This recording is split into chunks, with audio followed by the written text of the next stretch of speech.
Okay, okay, nagbabalik. Ano naman tayo? Okay. Mag-open trades tayo sa index ulit. Bibili ulit tayo ng EKD.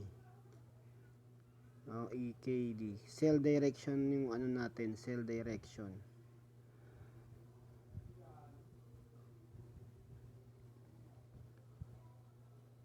Sa trading, kahit mag-sell ka, kahit magbenta ka sa mataas sa presyo, tapos bumaba ng husto, is magpo-profit pa rin tayo, no? Parang iba yung ano ngayon, ah. Sell nga, 821. Oh, 21 na.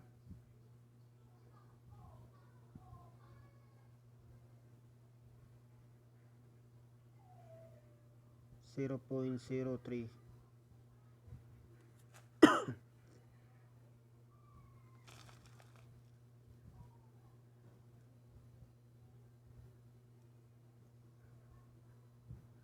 Open successful. Okay, sell. Magantay tayo ng ano, 21, 22, 23, 24, 25, 26, 27. 827. Antay lang tayo ng 827.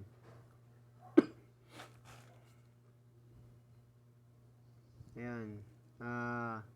Dito po sa ano, sa precise planning ng product ng EKD is kapag meron kang pera dito na 2,000 pesos, yung 2,000 pesos mo, tutubo po siya ng 20 pesos kada araw at pwede pa, posible pa siyang tumaas, no? Kasi nung ano, nung nagte-trade ako dito way back 2024 nung I think September siguro yon, mga September ganun. Ah, ano, yung capital natin na 2,000 pesos, pwede, posible po siyang tumubo na, 'di ba, ano, mga sabi mga 20 pesos pataas. Sabi, kasi ang estimated na income sa ano $2,035 or $28 to $50 is nasa mga $5 to $10 po monthly, no? Kaya maganda po siya. Sa 2,000 mo na capital, saka nakakita na ano ka lang, magbibili ka lang, magbebenta ka lang ng EKD.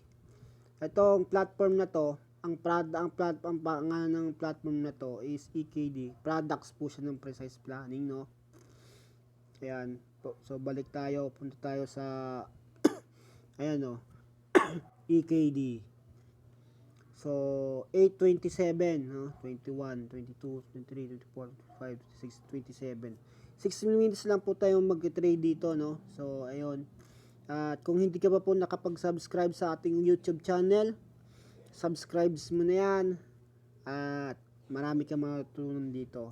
Kapag gusto mo ng mga ganitong content, i-subscribe mo na ako sa aking channel at para ba notify ka sa mga ano natin, mga video tutorial katulad nito na online trading, pangangalakal sa online. Ayan, may profit na siya, no?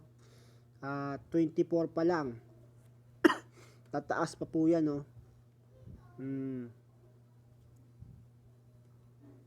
Meron pa tayong 2 minutes. I mean, 21, 22, 23, 24, 25, 26, 27. 3 minutes, meron pa tayong 3 minutes na aantayin. Kung hindi ka pa nakapag-subscribe, mag-subscribe ka na. Kung gusto mong video na ito, mag-comment ka na dyan. Kung gusto mong bumili din ng EKD dito sa ating grupo, pwede po kayong makipag-cooperate sa akin, mag-message po kayo sa akin at i-guide ko po kayo, no? Ayun, i-guide ko po kayo, tuturuan ko pa kayo paano mag-register, paano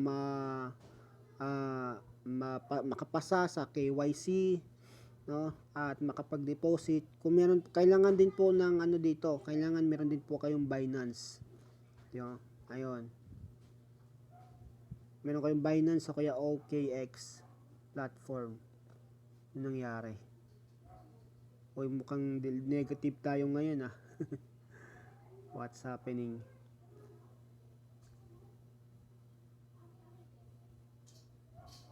Ano nangyari?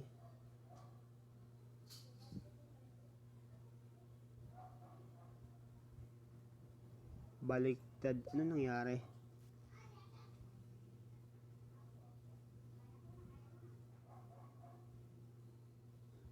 Pero normal lang po yan, no? Kasi kanina nag-profit na sana. Tumaas siya, no? $1.17 ang lugi natin.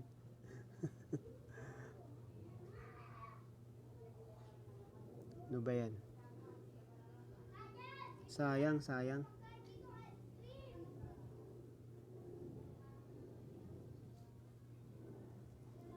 Loss tayo ngayon. Ang laki na loss natin. Dapat pala nag-ano na tayo kanina.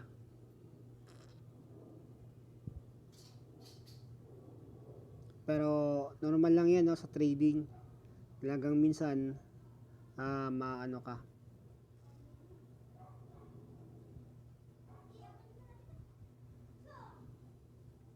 Sayang, sayang.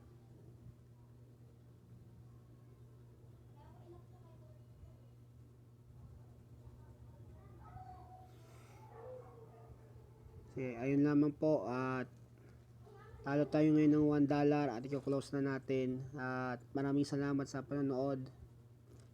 Ayan, close na natin. Baka bigla pa lumaki. Ayan, close. Talo tayo ng $0.90.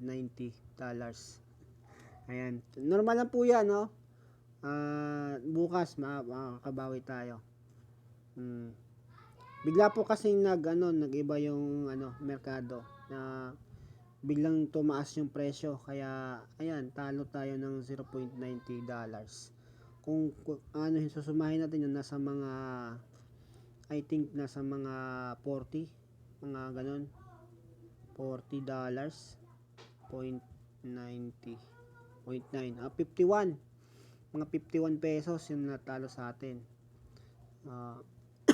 So ibig sabihin ng mga 57 pesos, mga $1 din, no? Bukas babawi tayo.